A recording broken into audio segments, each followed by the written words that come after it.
Voilà, merci à tous les courageux et les courageuses encore présents dans l'auditorium. Un petit mot plus personnel, parce que c'est la dernière fois que je lance une conférence, parce qu'on approche de plus en plus de la fin. Il y aura une grande émission de clôture avec Mathieu Brochet, évidemment, le paratonnerre.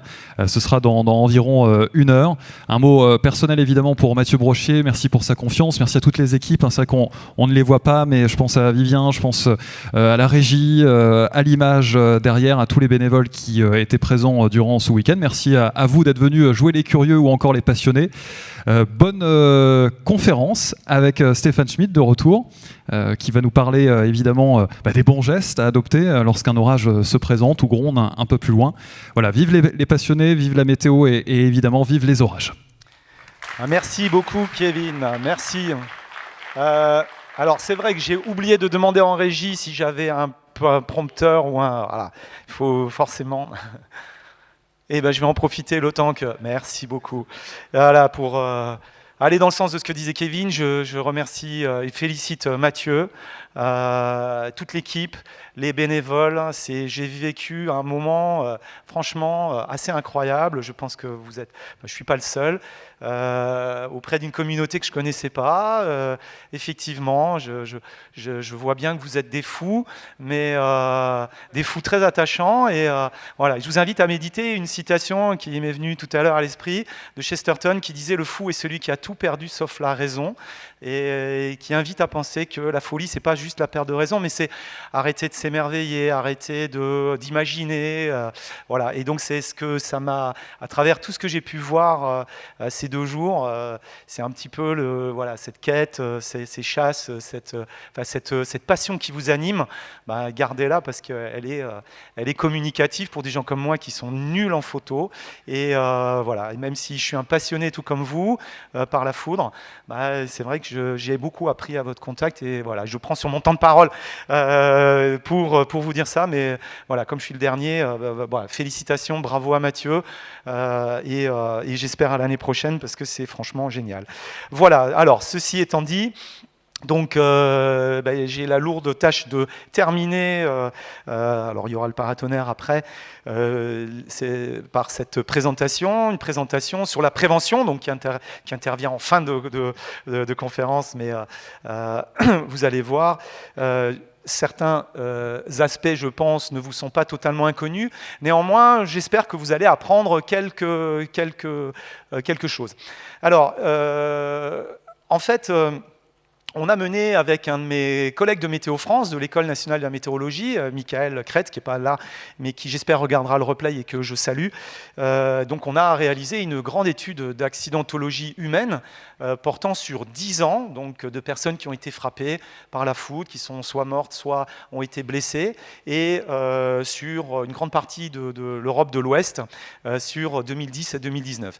Cette étude, elle était destinée à mieux comprendre les mécanismes et les aspects notamment comportementaux qui expliquent notamment ces cas de fulguration, de foudroiement de personnes.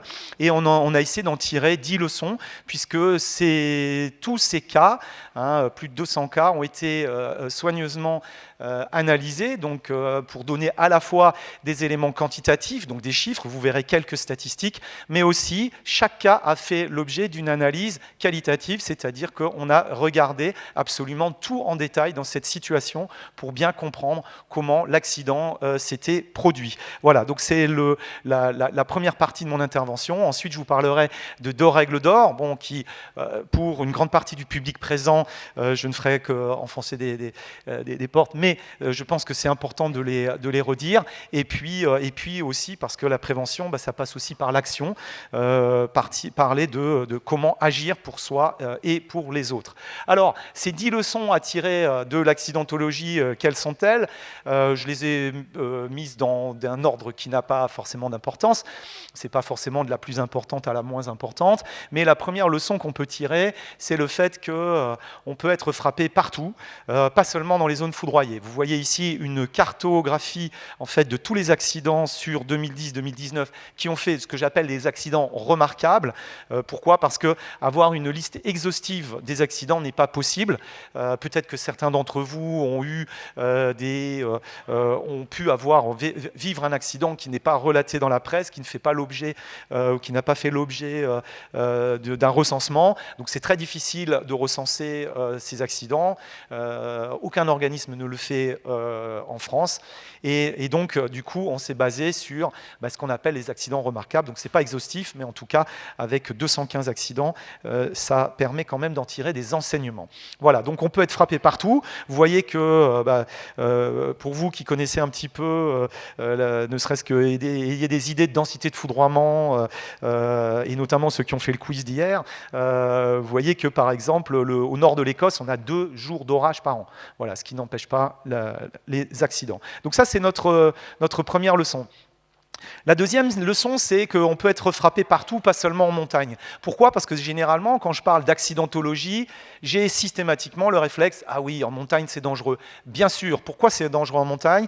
Parce que l'accès à un refuge est beaucoup plus compliqué. Donc, les gens imaginent que, waouh, foudre égale montagne égale dangerosité. Certes, parce que, encore une fois, en montagne, c'est plus compliqué. Néanmoins, vous voyez qu'ici, eh bien, c'est 13% des cas d'accidentologie. Généralement, on est frappé où ? Sur l'espace public, c'est-à-dire dans les rues, les parcs et jardins, les forêts, à hauteur de 21%. Dans 19% des cas, on est frappé sur son lieu de travail. Et donc, on en reparlera dans les actions.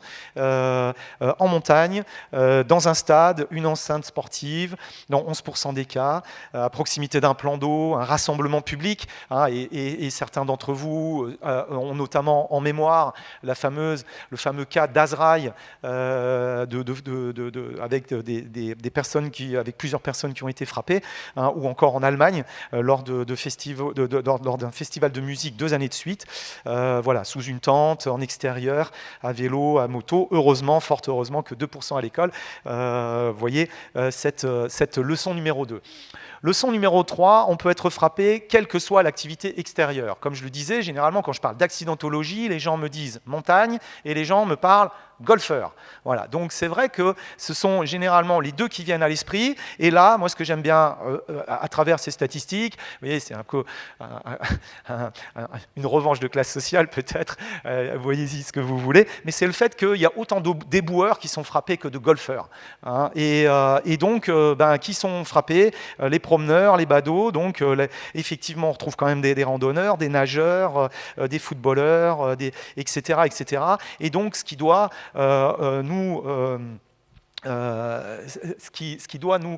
nous remémorer que, quelle que soit l'activité extérieure, en restant dehors, ça constitue une menace. Alors hier, il y avait une intervention où on se posait la question, est-ce qu'un chasseur d'orage a déjà été frappé ? J'en ai pas dans mes statistiques. Néanmoins, c'est pas parce que j'en ai pas dans mes statistiques que l'activité de chasseur d'orage n'est pas dangereuse en soi. Donc attention, n'ayez pas de conclusion hâtive. Voilà, donc ça c'est la leçon numéro 3. La 4, c'est cela n'arrive pas à n'importe qui. Alors ça, c'est quelque chose que j'aime bien parce que généralement, on fait remarquer que l'accidentologie, elle touche essentiellement les hommes. Voilà. Et donc, est-ce que la foudre est sexiste ? Je ne vais pas essayer de rentrer dans ce genre de considérations qui risquent de nous amener dans des considérations douteuses. Mais en tout cas, cette étude qu'on a menée le montre. Et en fait, ce n'est pas la première. C'est-à-dire que j'ai encore eu accès à une étude américaine où, aux États-Unis, c'est 75%. J'ai vu une étude brésilienne, une étude en Inde. Et en fait, toutes les études menées à travers le monde, obtiennent en fait ce même type de résultat, à savoir que ce sont essentiellement les hommes qui sont frappés. Ne me demandez surtout pas de caractère explicatif, encore une fois, je préfère garder ce que je pense pour moi. Après, vous voyez, les catégories d'âge, c'est intéressant aussi. Pourquoi ? Parce que, les jeunes ne sont pas forcément les plus fous, et on voit que dans la tranche d'âge 40-60 ans, on a quand même une proportion assez élevée. Voilà, donc vous voyez, la jeunesse n'est pas totalement perdue. Et donc vous comprenez, quand je fais des études d'accidentologie comme ça, pourquoi je me sens directement concerné, puisque je coche malheureusement toutes les cases des personnes les plus foudroyées. Leçon numéro 5, les accidents ne sont pas fréquemment causés par des orages trop soudains pour réagir. Alors là, vous voyez, là, on commence à toucher, on a vu tous les aspects géographiques et sociodémographiques, et là, en fait, on va s'intéresser à une analyse un petit peu plus poussée en matière d'analyse météorologique. Donc, et donc, en analysant tous ces cas, eh bien, on s'aperçoit que... c'est mon petit camembert ici, qu'en fait, eh bien, dans 2/3 de ces orages, eh bien, de ces cas, en fait, les orages étaient parfaitement visibles ou audibles depuis plus de 30 minutes. Vous voyez qu'ici, on voit 43% des orages étaient audibles ou visibles plus d'1 heure avant que ne se produise l'accident. Voilà. Donc là, déjà, vous voyez que l'idée reçue, je suis frappé parce que tout d'un coup, un orage survient, j'ai rien vu venir et je meurs, eh bien, en fait, elle est battue en brèche par ce genre d'analyse qui montre que c'est quand même très marginal, puisque c'est ma petite partie rouge où vous voyez où la personne est frappée dans les 15 minutes suivant la perception du premier éclair. Voilà, donc ça, c'est quand même une leçon importante. Non, on n'est pas frappé par des orages qui sont trop soudains, dans lesquels on ne pourrait pas réagir, ce qui, après, en termes de, vous vous doutez bien qu'en termes de conclusion, eh bien, donne tout son sens à l'importance de la prévention. C'est-à-dire que si là, j'obtenais des résultats qui me disaient, bon, bah, en gros, désolé, j'ai rien pu venir, j'ai rien vu, et je suis frappé, donc forcément, la prévention, l'impact de la prévention serait moindre. Là, en l'occurrence, c'est tout le contraire, hein, c'est que effectivement, on n'est quasiment jamais frappé. Alors, parfois quand même, hein, mais dans moins de 10% des cas. Donc, ce n'est pas des orages trop soudains qui nous tuent, et en plus, ce ne sont pas forcément non plus des orages qui se déplacent trop rapidement pour réagir. Voilà. Et là, cette analyse qui a été menée par Michael de Météo France sur les 56 cas français montre que dans près de 2/3 des cas d'accident, eh bien, les orages se déplaçaient lentement, hein, c'est-à-dire voilà, un peu moins de 40 km/h, voire étaient quasi stationnaire, hein, inférieur à 20 km/h, et voilà. Et ce qui pouvait probablement donner aux victimes l'impression que l'orage touchait à sa fin ou s'éloignait. Leçon numéro 7, toujours sur ces orages, eh bien, en plus, ils ne sont pas non plus causés par des orages qui seraient sévères. C'est vrai que dans 1/3 des cas. Hein, et là, en l'occurrence, on a utilisé quoi comme données? On a la réflectivité radar et puis l'activité orageuse, l'activité foudre, hein, la population d'éclairs, et voire même l'intensité. Et là, on se rend compte que dans 1/3 des cas seulement, on a une activité sévère, et que dans 2/3 des cas, eh ben, en fait, non, on a une activité électrique faible, modérée,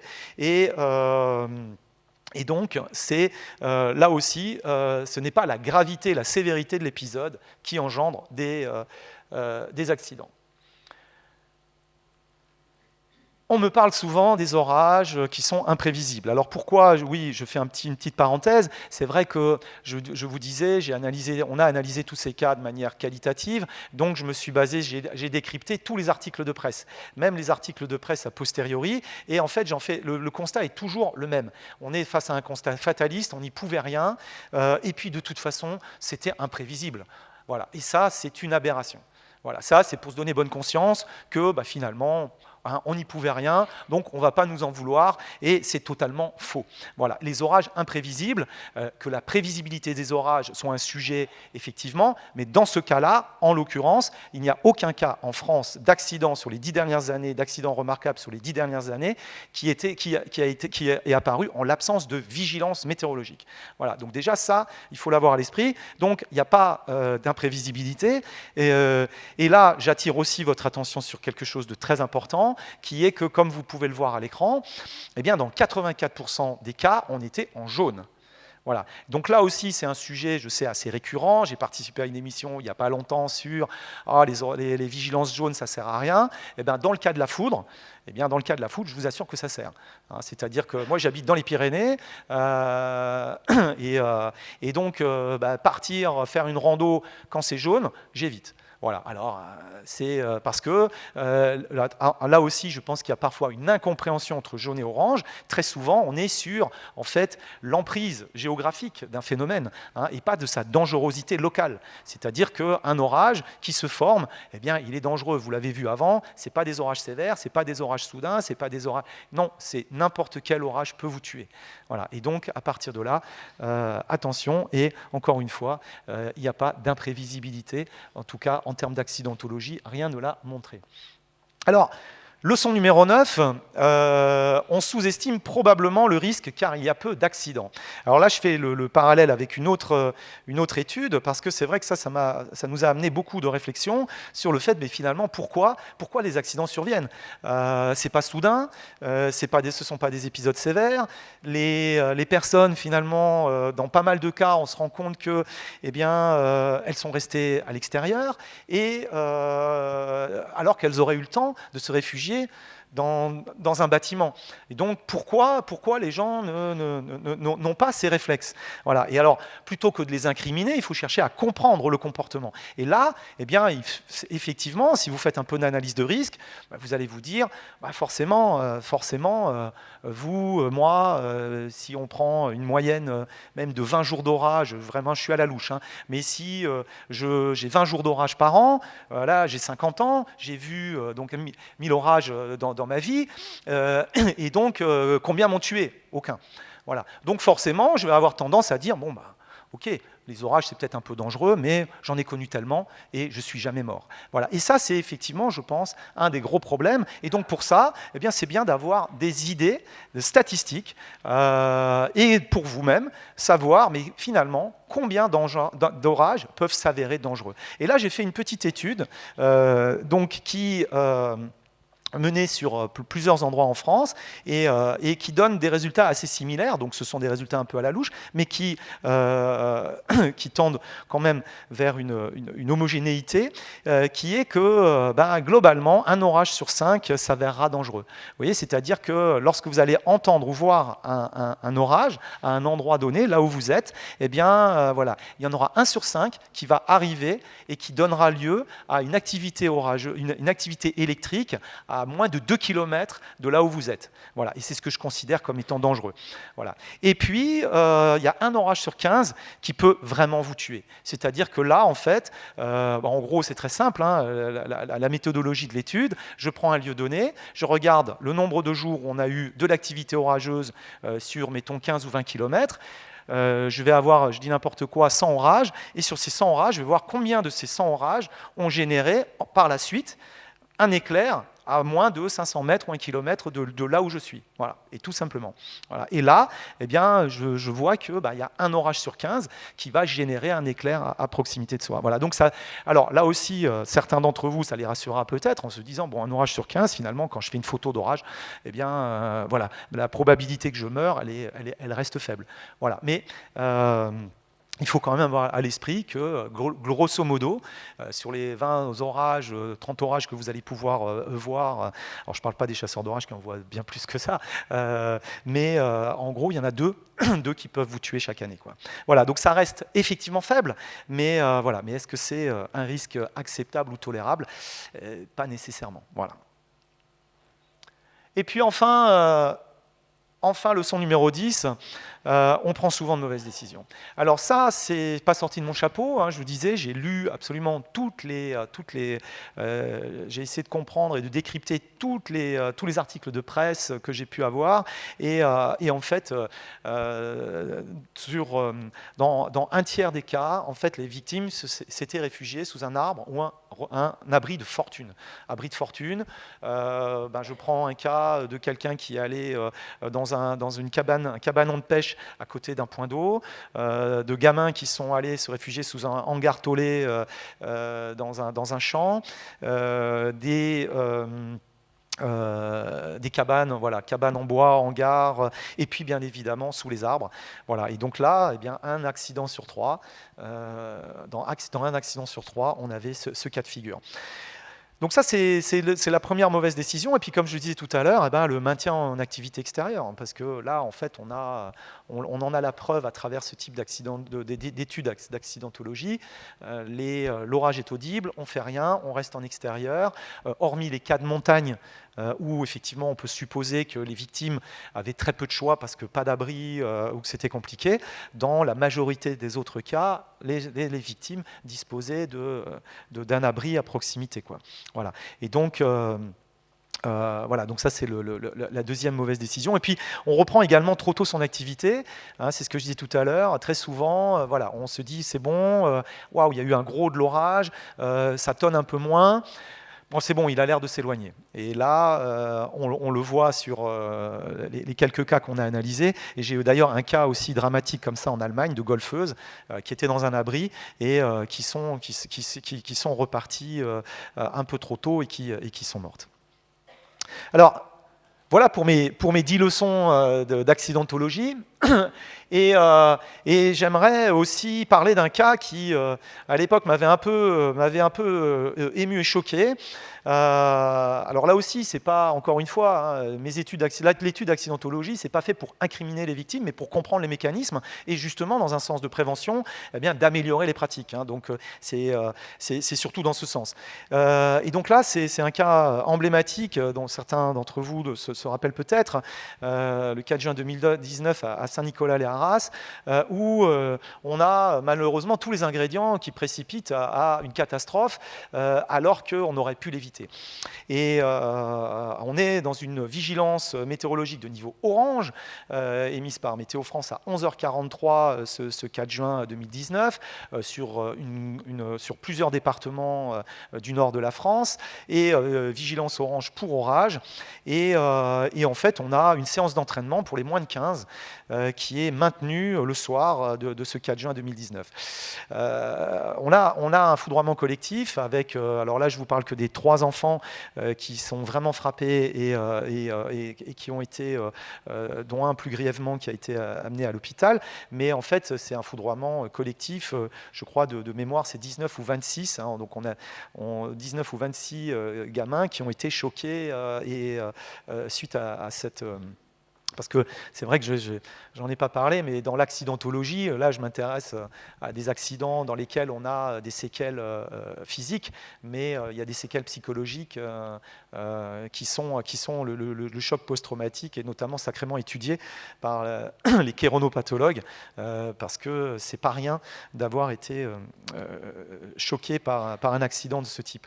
Voilà, et donc, vous voyez que dans ce cas de figure, encore une fois, le but, c'est pas d'incriminer, mais c'est de se dire, c'est quand même pas de chance. C'est-à-dire que les parents de l'enfant, notamment le plus frappé, les autres, ils n'étaient peut-être pas au courant. Hein, c'est pas, voilà, mais c'est là aussi où c'est la force du collectif, d'une société. Hein, quand il y a une défaillance, une faute individuelle, une défaillance individuelle, et le collectif doit être là pour réparer la faute individuelle. Se dire, ok, mince, j'étais pas au courant que il y avait une vigilance et j'ai amené mon gamin, flûte, j'ai manqué peut-être de vigilance, mais à ce moment-là, il doit y avoir le renfort d'autres parents qui, eux, doivent être là pour dire, ah, effectivement, non, il faut annuler, on va annuler cet entraînement. Et donc là, malheureusement, ni les parents des victimes, ni les parents des autres enfants, ni les animateurs, ni la municipalité propriétaire des installations sportives, ni personne d'autre, un badaud qui pouvait passer par là, hein, personne n'est intervenu pour annuler la séance. Voilà. Et donc les analyses là aussi a posteriori de cette situation, vous pouvez même les retrouver sur Google. On a considéré un éclair unique et atypique, ça veut rien dire. Tout éclair est unique et atypique si vous allez par là. On a parlé d'épisodes d'impact isolés. Vous voyez très bien l'image ici, vous ferez votre propre idée. Et en fait, c'est une activité malheureusement assez typique, et surtout, la présence d'un éclair nuage-sol 1 heure auparavant aurait dû, là aussi,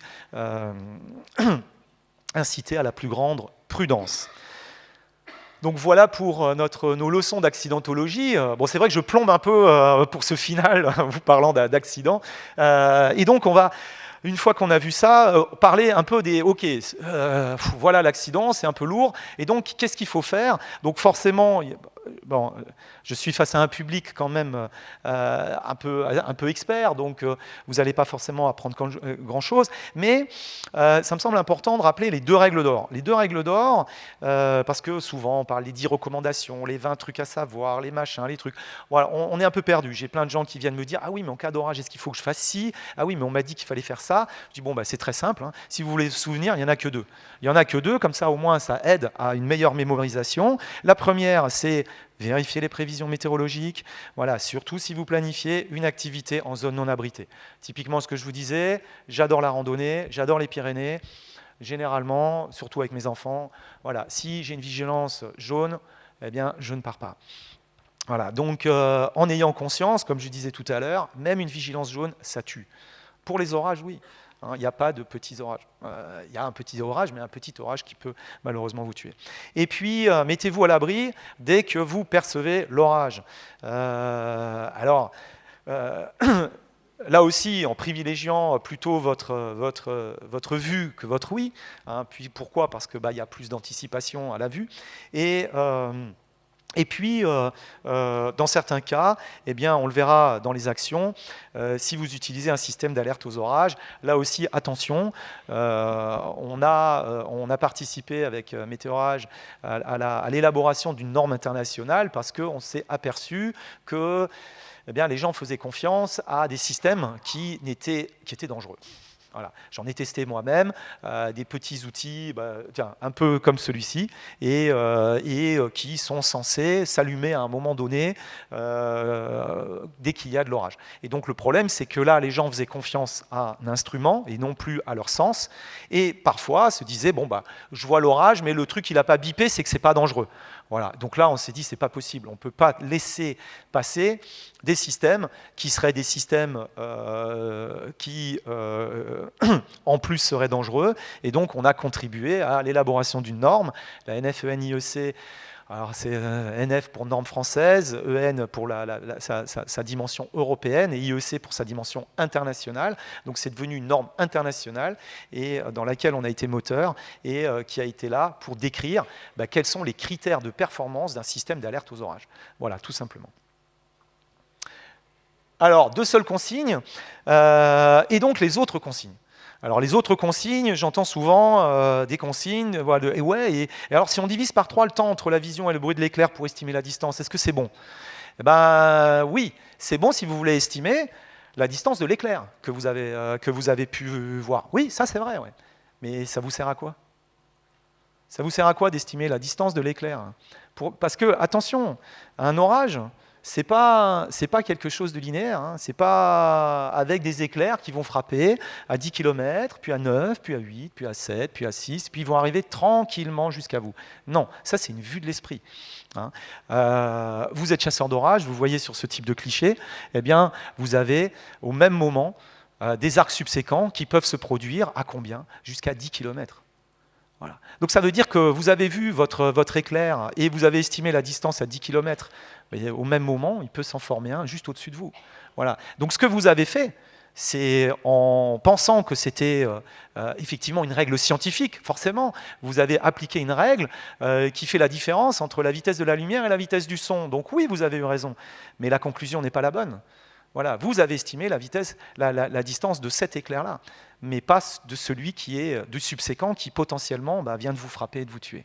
Voilà, donc attention à ce type d'estimation, tout comme le fait de se dire donc là il est là, donc alors si je me dis que à 20 km/h, à 40 km, même s'il arrivait vite à plus de 40 km/h, il sera là. Non, on ne peut pas faire des estimations en se basant sur des éclairs. Voilà, une cellule peut-être, mais en tout cas pas un éclair. Voilà, donc attention à ce genre de raccourci qui s'avère être une erreur. Alors, je parlais tout à l'heure de ces cas de figure là qui nous ont intrigués avec Michael sur le fait que les victimes avaient pu reprendre trop tôt leur activité. Voilà, ça nous a particulièrement intrigués parce qu'on s'est demandé pourquoi est-ce que cette règle des 30, et qui est appliquée partout, aux États-Unis notamment, lors du Super Bowl, ils avaient reparlé de ce guide américain qui dit que dans les cas d'activité sportive, eh bien, on arrête l'activité sportive et on ne la reprend qu'à partir du moment où il n'y a plus un seul éclair d'audible ou de visible depuis plus de 30 minutes. Voilà. Et donc, c'est une règle qu'on applique encore. Et bien, cette règle, elle réduit effectivement le risque. Attention, je ne dis pas de ne pas l'appliquer, mais attention, celui-ci subsiste. Voilà. Donc, en fait, il faut bien avoir à l'esprit qu'il y a deux règles d'or qui vous sauvent la vie. Toutes les autres, elles minimisent le risque. Mais le risque, il est toujours là. Donc c'est pour ça que là, en l'occurrence, c'est un de mes cas d'analyse où le 6 août 2019, République tchèque, voilà, on a plusieurs personnes qui sont frappées par la foudre à 16h26. Quand j'analyse la situation, qu'est-ce que je vois ? Je vois une activité orageuse qui commence vers 14h30, voilà, elle s'arrête à 15h30, il n'y a plus rien. Il n'y a plus rien pendant une demi-heure. Et puis 34 minutes après, vlum, ça retape et la personne est frappée et est tuée. Voilà. Et donc là, vous voyez que j'ai eu ce cas aussi, alors je ne fais que le citer, mais j'en ai même encore un autre, dans le Jura, le 20 juin 2013, exactement similaire, avec une reprise plus de 30 minutes après. Voilà, donc c'est une règle qui est comme beaucoup d'autres règles, j'ai pu voir hier, et c'est vrai qu'on en parle souvent de cette règle, se mettre accroupi, ça c'est les règles de la dernière chance. Voilà. Mais c'est pas des règles c'est pas des règles. Oui, elles peuvent vous sauver la vie quand vraiment, voilà, mais voilà, ça reste quand même. Vous êtes encore dans des situations terriblement dangereuses. Voilà, donc c'est pour ça que ça me semble important de rappeler que. Voilà, se mettre accroupi, se tenir à 10 mètres d'un arbre, là aussi, bien sûr, il y a plein de règles de distance. Alors là aussi, j'évite. Pourquoi ? Parce que vous allez, si je commence à vous parler des recommandations, je vais dire, ah bah oui, mais il y a les règles. 3 mètres à 3 mètres, je dois me tenir à 3 mètres de distance d'une descente de paratonnerre. Par exemple, je dois me tenir à 10 mètres d'un arbre, à 15 mètres d'un point. Si je commence à vous donner ça, mais qui c'est qui va retenir ces distances ? Et puis ces distances, elles sont quand même assez empiriques. Elles sont basées sur des approximations.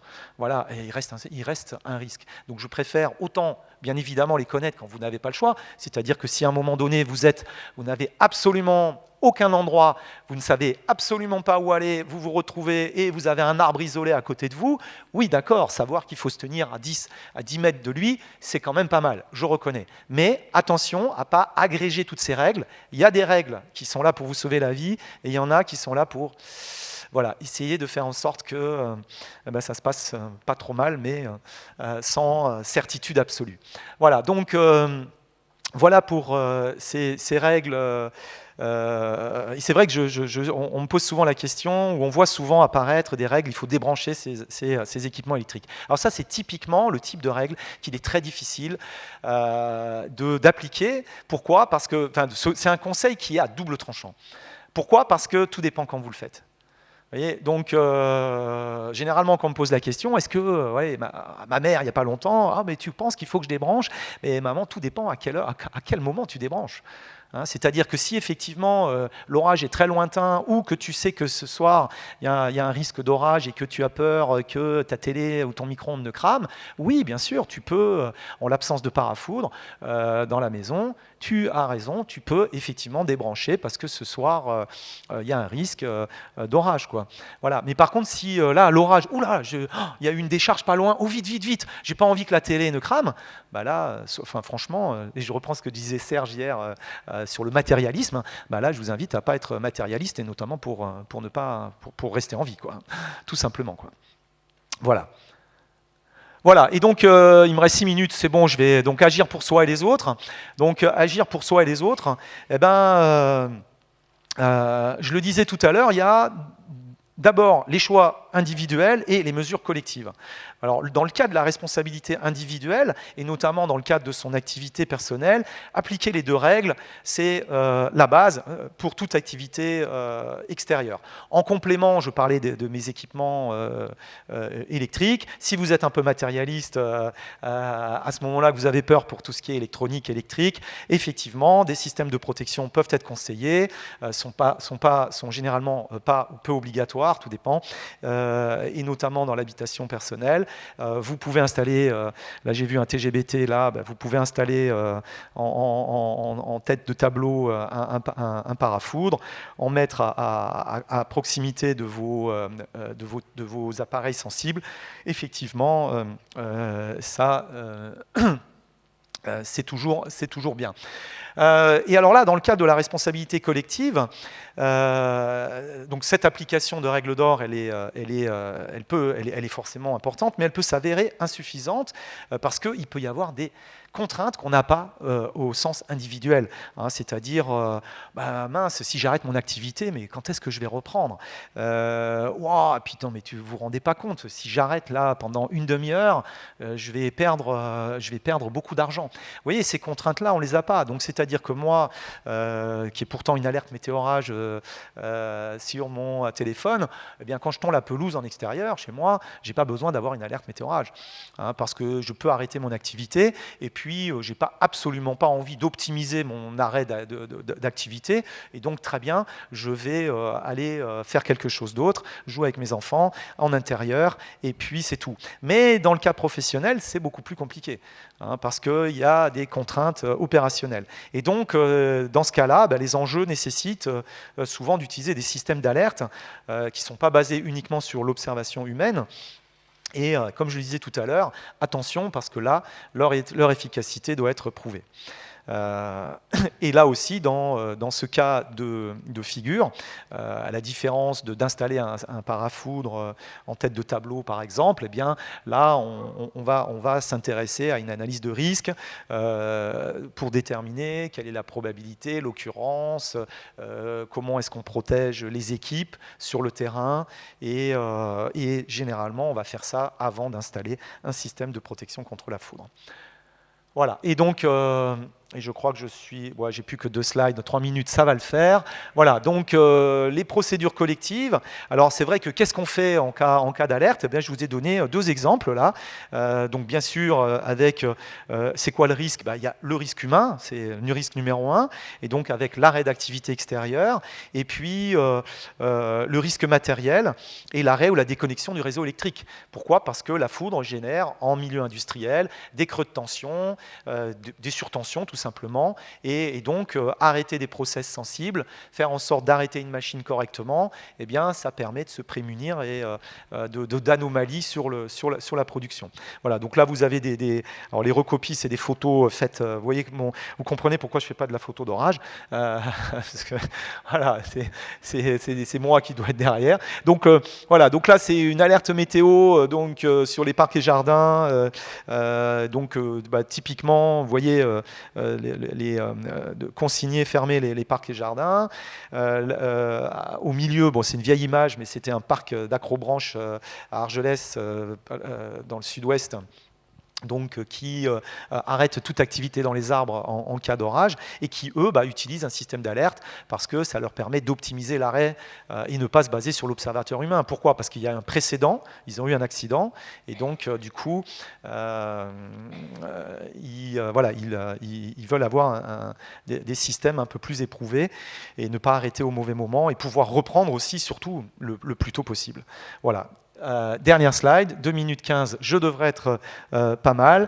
Voilà, donc comme je le disais, dans le cas de l'activité professionnelle, on a des contraintes opérationnelles, le coût de l'arrêt d'activité et la responsabilité juridique. Il ne faut pas oublier, le chef d'entreprise a une responsabilité juridique, et donc un tribunal pourrait à un moment donné s'émouvoir à minima que vous ayez laissé votre équipe là, sur un chantier à côté d'une grue alors que l'orage tenait depuis plus d'une demi-heure. Voilà, et donc là-dessus... leur question, c'est pas uniquement d'arrêter, c'est est-ce que je peux continuer dans le cadre d'orage présent, là, quand est-ce que je peux reprendre mon activité, ah ouais, mais là j'ai des procédures différenciées, si l'orage est vraiment sévère, là, les gars, je veux pas qu'ils restent dans l'éolienne, je veux au contraire, je veux que les faire descendre là, de l'éolienne et puis les faire aller dans la voiture. Voilà, et ça, il faut savoir si l'orage qui arrive, il est particulièrement sévère ou pas. Voilà, et donc pour tout ça, il y a des outils. Donc là, vous voyez donc, sur ces visuels, celui du milieu qui me permet de déterminer le déplacement de la cellule orageuse. À droite, c'est une petite animation d'anticipation de trajectoire qui m'avait été redonnée par un camping de Dordogne qui m'avait dit ce jour-là vous nous avez sauvé la vie parce que c'était la dernière soirée du camping. On avait fait une super soirée. Tout d'un coup, on a des gens qui ont eu peur parce qu'ils voyaient de l'orage au nord de Sarlat et donc j'ai regardé et j'ai vu que la cellule elle passait assez loin, donc on a pu maintenir l'activité. Voilà, parce qu'il y a aussi ça, est-ce que je peux maintenir mon activité? Et puis là, je termine 30 secondes, j'ai simplement deux visuels, alors c'est un peu comme ça, deux visuels, mais c'est en fait, je parlais hier du jump quand on a parlé de grêle, et donc là c'est le jump électrique, donc c'est la brusque augmentation de l'activité orageuse qui est parfois le précurseur, donc soit de phénomènes de grêle en bas, et même de fortes précipitations. Ça, c'est un cas qu'on a analysé en Italie. Voilà, en 10 secondes, il ne me reste plus qu'à vous montrer ce petit... Voilà, je me suis essayé, je ne suis pas très bon, donc je me suis essayé les Américains ont « When Thunder Rolls, Go Indoors ». Ok, et donc là, j'ai essayé de faire un truc, je suis moins bon que les Américains, mais en gros, protégez votre entourage, méfiez-vous des orages, qui sera ma conclusion. Et puis, ce petit visuel de Xavier, qui j'avais dit, merci pour ce visuel qui illustre à merveille ce qu'il ne faudrait pas faire, c'est-à-dire rester en extérieur. Voilà. Écoutez, merci beaucoup pour votre attention. Et je suis à votre disposition. S'il y avait des questions, des remarques, des critiques, je suis ouvert à absolument tout commentaire de votre part. Je suis en retard, donc on n'a pas de... Voilà. Mathieu, que j'ai remercié tout à l'heure. Ah, j'ai une question. Mathieu, je réponds à la question. Je m'en vais parce que, pardon, j'ai mon avion dans... Réponds à la question. Vas-y. Allez. Alors, la question, il y a marqué pas de question en rouge clignotant là, mais vas-y Stéphane, réponds à la question. Non, vas-y. C'est vrai. Vas-y Stéphane. Oui, très rapidement, juste savoir s'il y a votre connaissance, il y a des précédents de mise en examen ou en tout cas de mise en cause dans des cas de justice pour manque de responsabilité d'organisateurs qui auraient maintenu un événement dans le cas d'orage. Super question et c'est très compliqué de répondre parce que c'est toujours très difficile de pas contester, mais en tout cas une décision. Mais en tout cas, dans le cas de Saint-Nicolas et Arras, moi, mes conclusions allaient complètement à l'encontre de celles qui avaient été faites par la justice, quoi. Alors, pas sur le fait que, je veux dire, il y a le questionnement sur est-ce qu'on attaque, ça, c'est pas du tout mon problème. Mais en tout cas, les conclusions qui disaient c'est un éclair isolé sur une situation, voilà, un éclair isolé et atypique, malheureusement, ça va pas dans le sens de la prévention. Mais non, à ma connaissance, ça s'arrête très vite. Voilà. Donc, voilà. Bon, pardon, et je suis désolé. Si vous avez des questions, mince, j'ai pas mis mon mail, mais je pense que vous devez trouver quelque part mon mail, sts@meteorage.com. Et je vous assure que je répondrai à vos questions. Donc, n'hésitez pas à me les formuler par mail ou à passer par Mathieu, que je remercie, que j'embrasse. Merci Stéphane. Voilà. Ce gars-là a réussi à un tour de force. Et franchement, bravo à toi et bravo à tout le monde. Merci et pardon Stéphane. pour le retard et je m'échappe. Non, pas de souci. Attends, parce qu'après on va discuter de la carte foudre, toi et moi. Ah non. Merci à tous. Dans quelques minutes, le paratonnerre à partir de 18h10, ça va être une belle cérémonie de clôture. On va passer un moment tranquille ensemble pour terminer ce week-end en beauté. C'est dans 8 petites minutes. On arrive. À tout de suite. Restez avec nous. Merci.